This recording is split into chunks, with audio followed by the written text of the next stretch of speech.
हमारी वास्तविक पहचान है self, that eternal self, the reality. लेकिन हमने अपने को ये फॉल्स सेल्फ मान लिया है, और उसके कारण हम लोग अंधकार में जी रहे हैं, अज्ञान में जी रहे हैं। और हमारी स्थिति वैसी है, मास्टर कहते हैं, जैसे कि कोई गडरिया होता है, चरावाहा होता है, उसने भेड़ को, अपने बच्चे को अपने कंधे पे रखा हुआ है और वो उसको ढूंढ रहा है। या मैंने चश्मा लगा रखा है और चश्मे को मैं ढूंढ रहा हूं। तो वही स्थिति हमारी है कि हम लोग भ्रम में हैं, हमें ये भ्रांति है। मैंने अपने इंडिविजुअल सेल्फ ये क्रिएट किया, विच हैज नो लेस। जैसे ही मैं सेल्फ इंक्वायरी करता हूँ, धीमे धीमे मुझे पता चलता है ये ईगो, ये डिसॉल्व होने लगता है, डिमिनिश होने लगता है। और मेरा जो रियल स्वरूप है, जो ब्रह्मन है, जो एटर्नल है, वो अपने आप निकल आता है। तो मास्टर ने कहा क्या करना है? करना इतना ही है कि जो अज्ञान है आपका, वो दूर हो जाए बस। Just to dispel the ignorance. जैसे ही आप उस इग्नोरेंस को डिस्पेल करते हैं, आपकी समझ में आ जाता है कि आप जो है वास्तव में वही ब्रह्मन है। You are the same reality. और इसी के लिए वो कहते हैं कि ये जब हम अपना जो ये इंडिविजुअल सेल्फ है, जो ये फॉल्स सेल्फ है, ये इसके साथ जब हम इलझे रहते हैं और अपने को सेंस ऑफ सेपरेशन से, बाकी सब लोगों से, नाम और रूप की दुनिया, तो उसका सेकेंड पार्ट है उसी मैसेज का कि self oblivious ego even when once aware of the self. जो ये ईगो है, अहंकार, ये जब अपने रियल स्वरूप को जान भी जाती है तो बार बार उसको भूल जाती है। क्यों भूल जाती है? क्योंकि मेंटल हमारी टेंडेंसीज हैं बहुत ज्यादा, और वो टेंडेंसीज जो माइंड में हमारे हैं, वो टेंडेंसीज जब तक इरेडिकेट नहीं होंगी, तब तक हम लोग जो है अपने स्वरूप में नहीं पहुंच पाएंगे। यहाँ पे मेडिटेशन का जो है स्कोप आता है कि इधर व्हेन यू डू मेडिटेशन, तो मेडिटेशन से जो आपके माइंड की बहुत सारी इम्प्योरिटीज हैं, वो इम्प्योरिटीज वहां से भी प्यूरिफाई होती हैं। और या आप सेल्फ इंक्वायरी के जरिए उन वासनाओं को, उन इम्प्योरिटीज को इरेडिकेट कर सकती हैं। तो उन्होंने कहा कि सबने पहले, महर्षि ने उनका कहना है कि पहले आप जो है सेल्फ इंक्वायरी के जरिए चलें, और सेल्फ इंक्वायरी से हु एम आई पे, जब आई पे आप जो है इंक्वायरी करेंगे, आई जो है वो सोर्स में रहेगा, और उसके बाद फिर वो आई भी डिसॉल्व हो जाएगा। जैसे कि जब हम लोग अंत्येष्टि करते हैं, तो उसमें चिता में जिस लकड़ी से आग देते हैं, उस लकड़ी को भी उस चिता में डाल देते हैं। तो जिससे हम इंक्वायरी कर रहे हैं हु एम आई में, जो करने वाला है इंक्वायरी, माइंड, माइंड ही इंक्वायरी कर रहा है, और माइंड की ही इंक्वायरी हो रही है। तो पहले माइंड के द्वारा, क्योंकि जो कर रहा है वो भी वो सेल्फ नहीं है, वो सेल्फ तो that reality is the ultimate reality. तो वो सेल्फ पहले इंक्वायरी करते करते जब वो अवॉइड करेगा सेल्फ में, और उसके बाद ये करने वाला भी, इंक्वायरी करने वाला भी डिसॉल्व हो जाएगा। सो इस तरीके से इस मैसेज में जो एसेंस है महर्षि की टीचिंग का, कि there is a separate self which we can say personal self. और स्मॉल आई, जो स्पिरिचुअल इंडिया की किताब है उसमें आप देखें, मैगजीन आती है, उसमें एक स्मॉल आई और बिग आई बना हुआ है, एक छोटा सा, वहां पे भी that thing has been indicated. तो this small I is ego, and because of ego or because of our mind, we consider ourselves as a separate personality which we are not। और यही एक बंधन की कारण है कि मैं अपने को नेम और फॉर्म का अलग एंटिटी मान के सेंस ऑफ डूअरशिप में चला जाता हूँ, जबकि मेरा वास्तविक स्वरूप सच्चित आनंद है। और इसका कारण क्या है? माइंड। माइंड में बहुत सारी टेंडेंसीज हैं। या तो मैं ध्यान के माध्यम से माइंड को पोरस करूं, उसको प्यूरिफाई करूं, और या फिर सेल्फ इंक्वायरी के जरिए धीमे धीमे जो माइंड है वो डिमिनिश होने लगेगा, ईगो डिसॉल्व होने लगेगी, और फिर जो है self will avoid in the source, that is called self avoidance. So ये इस मैसेज में हमने बताया था। इसके विषय में क्वेश्चन आंसर हम बाद में ले लेंगे। नेक्स्ट कोई पढ़ेंगे? नेक्स्ट मैंने निकाला हुआ है, छोटा है ये। The world of things of energy and matter. Even if there were such a common world of things and forces, it is not the one in which we live. Ours is a world of feelings and ideas, of attraction and repulsions, of scale of values, of motives and incentives, a mental world altogether. Biologically, we need very little. Our problems are of a different order. Problems created by desires and fears and wrong ideas can be solved only on the level of mind. You must conquer your mind, and for this you must go beyond it. इसमें वो कहते हैं किसी व्यक्ति ने master से ये सवाल किया कि आप कहते हैं कि जगत, the world is with in you, तो ये जो बाहर की दुनिया दिखाई देती है, क्या इसका कोई अस्तित्व नहीं है? इस बैकग्राउंड में एक प्रश्न पूछा गया। आप कहते हैं कि जो बाहर की ये दुनिया है, जिसमें बहुत सारी चीजें भी हमें दिखाई देती हैं, पदार्थ दिखाई देते हैं, बिल्डिंग्स दिखाई देती हैं, रोड्स दिखाई देते हैं, तो क्या ये इसका कोई अस्तित्व नहीं है? सब कुछ आपके अंदर ही, हमारे अंदर ही है। क्योंकि अद्वैत वेदांत कहता है, आप जब थिंक करते हैं, सेंसरी परसेप्शन बाहर जाता है, फिर बाद में आप पे रिफ्लेक्शन आता है, and things are within you, they appear within you, they appear within your consciousness, and then they disappear when you sleep.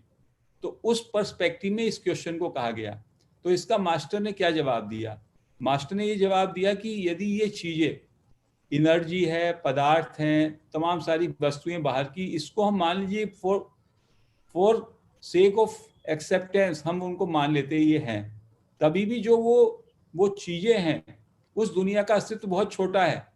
हम में से प्रत्येक व्यक्ति का अपना मानस इतना बड़ा है, उसमें हमने बहुत सारी चीजें इकट्ठी कर रखी हैं, बहुत धारणाएं, बहुत कल्पनाएं, बहुत रिश्तेदारी, और वो उसमें किसी से हमें जो है अट्रैक्शन है, किसी से रिपल्शन है, कुछ हमारे अपने वैल्यूज हैं, कुछ हमारे मोटिव्स हैं, ऑब्जेक्टिव्स हैं। तो हमारी जो ये अंदर की दुनिया का निर्माण करते हैं, वर्ल्ड का मतलब ये भी है कि everybody has its own world. तो ये जो हमारा मानस का मेंटल वर्ल्ड है, इट इज टू ह्यूज, और उसमें जो चीजें चल रही हैं, उन चीजों को हैंडल करना किसी के लिए भी मुश्किल है। मास्टर कहते हैं जो बायोलॉजिकली आपकी नीड है, कोई आवश्यकता है, कुछ आपका सस्टेन करने की आवश्यकता है, फिजिकल नीड्स है, उनका पूरा हो सकता है बायोलॉजिकल नीड्स का। लेकिन जो हमने मन में तमाम सारी चीजें पाली हुई हैं, विकार के कारण, ग्रीड है हमारे, एंगर है हमारा, हमको नेम और फेम चाहिए, हमको प्रतिस्पर्धा चाहिए, हमको कुछ रिलेशंस चाहिए, कुछ पोजेशंस हम चाहते हैं, तो वो सारी चीजें जो हैं, उनको संभव ही नहीं है कि उस दुनिया को रियलाइज कर सके या उस दुनिया को कॉन्कर कर सके। तो उस दुनिया को कॉन्कर करने का तरीका ऐसा ही है, यू कॉन्कर द माइंड और you go beyond the mind. तो यहाँ पे ये बात आई कि you have to transcend the mind. जो आपकी अपनी दुनिया है, उसको मन के स्तर पर हल किया जाएगा, और मन के स्तर पर हल करने का तरीका है कि आप उसको ट्रांसेंड करें, उसके बियॉन्ड जाएं, मन के बियॉन्ड जाएं। और मन के बियॉन्ड कैसे जाएंगे? थ्रू मेडिटेशन, और उससे ही better to self inquiry. You keep on asking the query, who am I? और जब वो आई का सोर्स जो हमने हु एम आई में हम करते हैं, या आई एम में, धीमे धीमे उससे आई रिप्रेजेंट्स द ईगो और द माइंड, वो डिमिनिश होने लगेगा, और फिर जो है ये आई ऑलमोस्ट डिजॉल्व हो जाएगा, एंड केवल सेल्फ शाइन करेगा, ब्रह्म तत्व ही शाइन करेगा हृदय में। हृदय गुहा उसको बोलते हैं, हार्ट सेंटर कहिए, या एक कैविटी है हृदय की, वहां पे वो शाइन करता है, थ्रॉप करता है, आई आई करके वो थ्रॉप करता है, ऐसा मास्टर ने कहा। इस मैसेज का ये है। फिर एक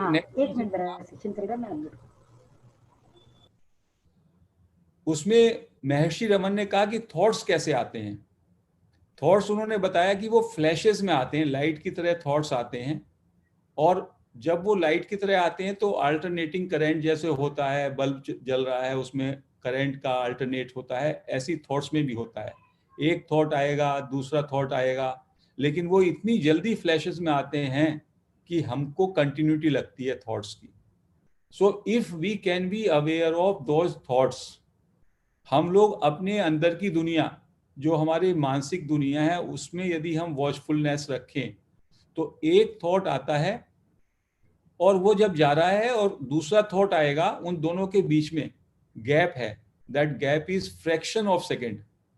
यदि हम उस गैप को भी, उस गैप में भी अपने को स्टे कर लें, so it can be a good way to realise, क्योंकि वो जो गैप है बीच में, वही वो स्टिलनेस है, वही रियलिटी है, बिकॉज वही अवेयरनेस है, उस अवेयरनेस पे ही थॉट्स आ रहे हैं और जा रहे हैं, but they give us an impression कि वो कंटिन्यूअस हैं, जबकि वो कंटिन्यूअस नहीं होते। तो धीमे धीमे जैसे आप जो है अपने थॉट्स को इनसाइड वॉच करेंगे, बहुत बार आपको जो है गैप उसमें लगेगा, और आपका सोचने का और देखने का फोकस यदि बदल जाए, कैसे, आप जो है गैप में आपका फोकस होना चाहिए, थॉट्स पे नहीं होना चाहिए। जैसे क्लाउड्स ऊपर जा रहे हैं, आप क्लाउड्स को देखें, या क्लाउड्स के बीच में कहीं पे यदि आकाश दिखाई दे रहा है तो आकाश को देखें। तो यदि आप पृष्ठभूमि को, या आप अपने गैप में जाएंगे, गैप पे आपका ध्यान होगा, जैसे कि एक पेपर है और पेपर में काला रंग और तमाम रंग पुते हुए हैं, और कहीं पे थोड़ा बहुत जो है सफेद या खाली स्पेस है, तो हम लोगों का ध्यान उस रंगीन पेपर के रंगों पे, चित्रों पे जाता है, या उनका जो फोकस है वो उस स्पेस पे जाता है जो खाली है।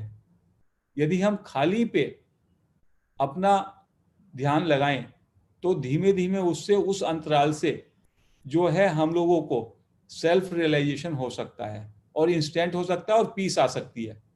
हो क्या रहा है कि we are used to create turbulence for our self. हमको यदि आप चलते हुए क्लाउड्स को देख रहे हैं, जैसे ऐसे ही हम थॉट्स को चलते हुए को देखते हैं। थॉट्स की जो पृष्ठभूमि है, जो अवेयरनेस है, और जो गैप है, यदि हमारा फोकस वहीं हो और हम इसको इग्नोर कर सकें, तो उससे हम सोर्स पे चले जाएंगे। This is another message which we had posted. Then this is a very common message, हमने 9 दिसंबर को इसको पोस्ट किया था। नींद में, स्वप्न में और जागृत अवस्था में आप एक वही हैं। नींद सुख की स्थिति है, उसमें कोई दुख नहीं होता, इच्छा, पीड़ा आदि का भाव जागृत अवस्था में ही होता है। जो परिवर्तन हुआ वही आप दोनों में समान है, लेकिन खुशी में अंतर है। क्यों?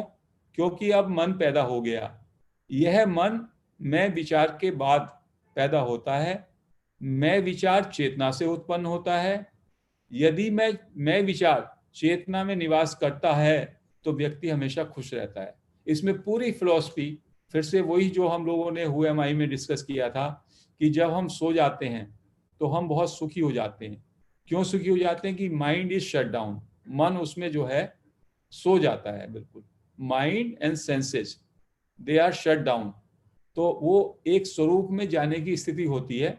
हालांकि we are unconscious at that time, और हमारा कोशिश क्या रहती है, जब हमें ज्ञान आ जाता है तो हम कॉन्शियस रूप में उस सच्चित आनंद स्वरूप की स्थिति में स्टे करेंगे। वो नींद में जाके अनकॉन्शियसली हम उसी स्थिति में जा रहे हैं एवरीडे, और जब हम उससे उठते हैं कितना सुख होता है।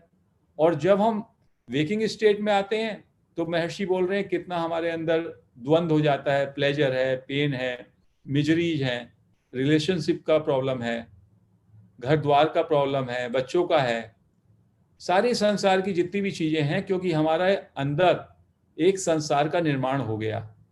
चीजों को हम अपने एक आईने से देख रहे हैं। अनुकूल ऐसा हो जाए, वो वैसा नहीं हो रहा। हमारी अपेक्षा है, चीजें उस तरह से नहीं चल रही। तो we have created a very बहुत ही मैसिव वर्ल्ड, हमारा एक निर्माण हो जाता है। जैसे ही हम उठते हैं, मैं विचार सब में पहले आता है।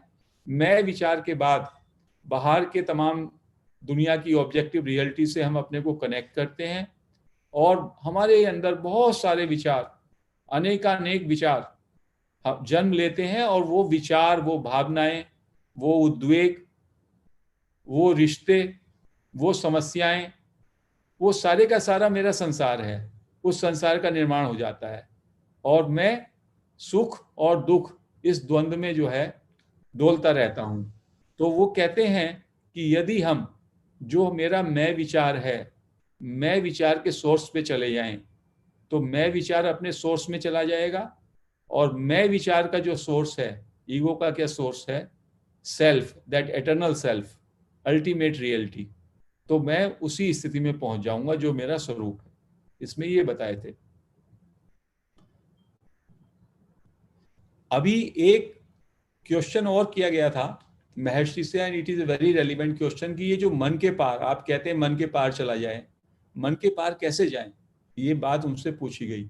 मन के पार जाना तो इतना आसान कार्य नहीं है, बड़ा दुरूह कार्य है। हमारा ईगो है, हमारा sense of separate name and form है, मेरा अपना नाम है, मेरा अपना परिचय है, मेरा परिवार है, मेरा जमीन है, जायदाद है, रिश्ते हैं, मेरी इतनी बड़ी एंटिटी है, वो इतना बड़ा मैंने निर्माण किया हुआ है। तो उसके वो और उसका आधार मेरा मन है। और आप कहते हैं कुछ भी नहीं करना, बस आप मन के पार चले जाइए, तो मन के पार कैसे जाएं? तो उसमें उन्होंने कहा कि मन के पार जाने के लिए आप अपनी केमिस्ट्री के हिसाब से, अपनी क्वालिटीज के हिसाब से, अपने ट्रेड्स के हिसाब से कुछ शुरुआत अलग अलग तरीके से कर सकते हैं। एक शुरुआत उन्होंने कही निस्वार्थ सेवा की, कि आप निस्वार्थ कार्य करें, निष्कामता से कुछ कार्य करें, उससे आपके अंदर सेवा का भाव होगा और उससे क्या होगा कि धीमे धीमे आपके अंदर त्याग की भावना बलवती होगी। और ये हमने देखा है, जब भी हम कोई काम करते हैं सेवा का, तो उससे हमारे अंदर एक करुणा, कंपैशन पैदा होती है और फिर उससे जो हमें आनंद मिलता है दूसरों की सेवा करने से, परमार्थ से, उससे उसके अंदर एक एक्सिलरेशन आ जाता है, इम्पीटस आ जाता है। मान लीजिएगा आपने कोई कार्य करना शुरू किया, बच्चों को पढ़ाना शुरू किया, पहले उतना मन नहीं आएगा, फिर धीमे धीमे आएगा और उससे क्या होगा, धीमे धीमे आपके अंदर अपनी इच्छाओं का त्याग, अपना जो परिग्रह है वस्तुओं के प्रति, जो आपका ममत्व है, वो छूटना शुरू हो जाएगा। तो ये भी एक तरीका है कि निस्वार्थ सेवा करें, निष्काम सेवा करें, उससे जो है त्याग की भावना होगी। और जब आपके अंदर त्याग की भावना होगी तो फिर किसी भी काम से, किसी से भी चीज से आपको परेशान नहीं होंगे। जिसे आप चाहते हैं या सोचते हैं, करते हैं, बस मैं हूं सोच और भावना में स्थिर रहते हैं, मैं हूं आपके मन में मजबूती से रहता है। सभी प्रकार के अनुभव आपके सामने आ सकते हैं। इस ज्ञान में अविचलित रहें कि सभी विचार क्षणिक हैं और केवल मैं ही शाश्वत हूँ।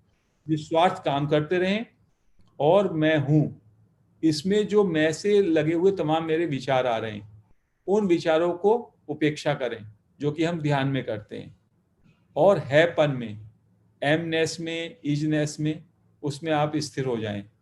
तो धीमे धीमे आपको लगेगा टाइम और स्पेस से भी you will go in timelessness. We have seen it, everybody will see it. यदि वो निष्काम काम में लगेगा तो उसे लगेगा टाइम कभी बीत गया। आप कभी भी किसी की हेल्प करके देखो, कभी कोई ऐसी प्रॉब्लम हो जाए, या घंटे 2-3 घंटा 4 घंटा, क्योंकि हम लोगों के प्लेटफॉर्म पे जो भी सब लोग हैं, specially the people who are in abundance, उनके लिए निस्वार्थ सेवा का काम, निष्काम भाव कर्म जो है, उससे बड़ा अच्छा, उससे आनंद आता है। और वो आनंद जो आता है, वो आनंद भी उसी का है, सच्चित आनंद स्वरूप ही है। आनंद जब भी हमें मिलता है किसी भी चीज से, उस आनंद का मतलब वही है कि we are touching our source only. तो पर ये निस्वार्थ सेवा में जैसे ही आप धीमे धीमे जाएंगे, इसके दो फायदे होंगे। एक तो आपकी जो कॉन्शियसनेस है, जो पजेसिव है, you want to possess things, you want to accumulate things, उसमें कमी आएगी उन चीजों में। तो उससे आपका ईगो जो है, ईगो क्या है, ईगो आपका your expansion with regard to relationship, with regard to your name and form, acquisitions, आपकी उपाधियां, वो सारी चीजें, जैसे ही उन चीजों की पकड़ आप पे कम होगी निस्वार्थ सेवा से या निस्वार्थ कर्म से, तब भी वो उससे भी धीमे धीमे आप अपने जो मैं हूं, जो हु एम आई, उस इंक्वायरी को भी आप साथ में करते रहें। तो महर्षि का कहना है उससे भी आप जो है उसमें पहुंच सकते हैं। और एक इसका तरीका जो यहाँ नहीं लिखा, जो बताते हैं कि वो है भक्ति का मार्ग। भक्ति के मार्ग में यू सरेंडर योर सेल्फ, मैं और मेरा कुछ नहीं, मुझको कुछ नहीं चाहिए, और मेरा ये शरीर, मेरा मन, बुद्धि, इंद्रियां, ये मात्र सेवा के लिए मैं लगा दूं, एवरीथिंग, क्योंकि ये तो पुरुष का पार्ट है। सांख्य योग में कहा गया है प्रकृति और पुरुष। तो प्रकृति तो है हमारे अंदर जो कॉन्शियसनेस है, आत्मा है, वो तो प्रकृति है, और पुरुष क्या, पुरुष है वो तो। और ये प्रकृति क्या है? प्रकृति में मेरा देह आ गया, मन आ गया, बुद्धि आ गई, इंद्रिया आ गई।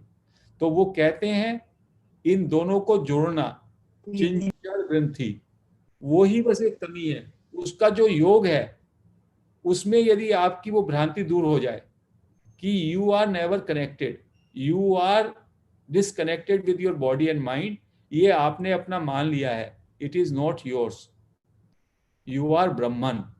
तो उसके लिए इन सारे उपकरणों को आप दूसरों की सेवा में लगा दें। जैसे ही आप दूसरों की सेवा में लगाते हैं, आपको ये समझ में आने लगता है और खुद ब खुद वो चीजें घट जाती हैं आपके। या तो आप उनको प्रयास से करेंगे, साधना से करेंगे, और या आप कर्म से करेंगे, और या भक्ति से। तीन ही मार्ग हैं जो गीता ने में भी कहा है, ज्ञान मार्ग, कर्म मार्ग और भक्ति मार्ग। वास्तव में तीनों ही एक दूसरे के कॉम्प्लीमेंट्री हैं और तीनों ही साथ साथ चलते हैं। जिसके जीवन में जो प्रायोरिटी होती है, मान लो कोई भक्ति ज्यादा कर रहा है तो उसको कहते हैं ये भक्ति मार्गी है। इसका मतलब ये नहीं वो कर्म नहीं कर रहा, कर्म कर रहा है और उसको ज्ञान भी है। कोई व्यक्ति सेल्फ इंक्वायरी, मान लो रमन महर्षि के मार्ग पर लगे हुए हैं, तो वो कहते हैं कि ये ज्ञान मार्गी है। ऐसा नहीं है कि वो भक्ति नहीं कर रहा है। शंकराचार्य जो हुए, आदि शंकराचार्य, जो कि अद्वैत वेदांत के माने हुए संत, और उन्होंने ये सारा विवेक चूड़ामणि लिखा और बहुत सारे ग्रंथ लिखे। उन्होंने भी भज गोविंदम लिखा और वो भी भक्ति पे आए बाद में, क्योंकि डिवाइन ग्रेस जो है अल्टीमेटली ज्ञान के बाद भी जो कुछ भी होता है वो ग्रेस से होता है। सो आपको भक्ति तो करनी ही पड़ती है। तो आपस में एक दूसरे का कोई कॉन्ट्राडिक्टरी नहीं है, they complement, they supplement each other. But हमारे जीवन में प्रायोरिटी हमने जिसकी लिए रखी हुई है, जिस धारा की, हम कहेंगे हम तो ज्ञान मार्ग पर हैं। इसका मतलब ये नहीं है कि हम कर्म मार्ग के विरोधी हैं या भक्ति मार्ग के विरोधी हैं, सब साथ साथ चलते हैं जीवन में। जब मैं ब्रह्म तत्व को मानता हूं और सब में उस ब्रह्मन को देखता हूं, तो एक तरीके से मैं सबको सेवा की भावना से देखूंगा, और कर्म का भी मतलब वही है। तो ये इस मैसेज में था। उसके बाद एक मैसेज था जिसमें ये पूछा गया था, ज्ञानी या सेल्फ रियलाइज्ड पर्सन खुद इसे जानता है, और यदि ऐसा तो किस संकेत से? ये बहुत बार बात आती है कि एक ज्ञानी है, क्या उस ज्ञानी को मालूम होता है कि वो उसको उपलब्ध हो गया, he is a realised person? और दूसरा, उस रियलाइजेशन के संकेत क्या मिलेंगे? तो महर्षि रमन ने कहा, यस, ज्ञानी जानता है या जान सकता है दैट ही हैज अटेन्ड, या he is staying in self, या ही इज रियलाइज्ड। कैसे, क्या वो चिन्ह है? तो उन्होंने कहा सर्वभूता समत्तो। वो ज्ञानी व्यक्ति को इससे देखिए कि वो सारे भूतों में, सारे प्राणियों में, केवल मनुष्यों में नहीं, समस्त प्राणियों में उसके अंदर समता आ जाती है, समत्व की भाव आ जाती है, साम्यता आ जाती है। जो विभिन्न चल और अचल वस्तुओं में एक ही आत्म तत्व या आत्मन को पाता है। कितनी बड़ी बात है, क्योंकि he lives in oneness. For him in all the sentient and non-sentient being everywhere there is only one reality, that is Brahman. उसी उसी को वो सब जगह देखता है। that all which is before him has arisen from Brahman। उसको वो ईश्वर तत्व मानता है और उसको समानता की दृष्टि से देखता है। कोई भी ज्ञानी है उसके लिए, एक कहीं पे कहीं पे रामकृष्ण परमहंस के कहीं पे उसमें भी ये चर्चा है कि उसके लिए बाहर का एक डॉग, स्ट्रीट का एक डॉग, और एक घर का अपना बेटा, उसमें समता रहती है। जस्ट दे आर टेलिंग कि उसके लिए सारे के सारे प्राणियों में एक ही समता होगी। यदि उसको, डॉग को भी कोई पीड़ा है तो वो भी उसकी पीड़ा है, उसको भूख लगी है तो वो भी उसकी भूख है। तो जो भी उसकी निगाह में जो भी सामने आएगा, उसमें सबके प्रति प्रेम, सबके प्रति समत्व, सबके प्रति साम्यता, ये उसके पूरे व्यवहार में आपको लगेगा। और उसके मन में कोई अपेक्षा या कोई उपेक्षा नहीं रहेगी कि वो किसी के प्रति, तो उसके मन में बहुत ज्यादा राग हो और किसी के मन में द्वेष हो। इसको महावीर ने कहा वीत राग वीत द्वेष। जैनिज्म में इसको कहते हैं वीत राग वीत द्वेष। और भगवत गीता में भी इसमें कहा है योग है समत्वम उच्यते, उसका उन्होंने बात किया। तो उसके जीवन में हमेशा समानता रहेगी। वो सुख हो या दर्द हो, अनुकूल हो या प्रतिकूल हो, सब तरीके से उसका जीवन पूरा समत्व से चलेगा। उसके लिए कोई पराया नहीं होगा, सब अपने होंगे, सबके प्रति उसके मन में करुणा होगी। ये सारे उसके जो हैं उन्होंने बताए।